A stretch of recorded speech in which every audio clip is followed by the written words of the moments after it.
थुनलाइगिरि आरो थुनलाइ मोजां मोनगिरि बिथांमोननि थाखाय गोजोनथाव रादाब।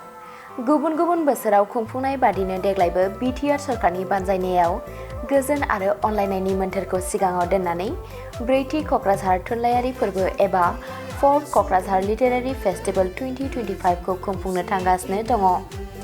फैगौ 1 फेब्रुआरिनिफ्राय जागायनानै 3 फेब्रुआरिसिम सानथामनि मेहेरगोनां हाबाफारिजों गोजोननि नोगोर क'क्राझाराव थानाय बड'फ कालचारेल कमप्लेक्सआव बे ब्रैथि क'क्राझार थुनलाइयारि फोरबोखौ खुंफुंनाय जागोन।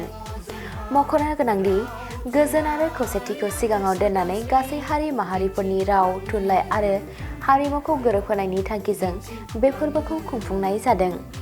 बे फोरबोनि गेजेरजों गुबुन गुबुन रावनि लिरगिरिफोरनि बेसेनथियारि रोंमोनथाइखौ फोरमायलायनो खाबु होनो नाजादों। बबेखानि बे हाबाफारिनि गुबुन मोनसे थांखियानो जाबाय बड'लेण्डनि बिखानिफ्राय सा-सानजा भारतनि गोबां राव-रावसाफोरखौ बुहुमाव सिनायथि होनो नाजानाय। बेनिखायनो गोसो गुदुं थुनलाइगिरि आरो रायजो-राजा नोंथांमोनखौ बे फोरबोआव गाजा-गोमजायै लैहोर लैहोर बाहागो लानो थाखाय बानजाय आफादनिफ्राय खावलायहरदों।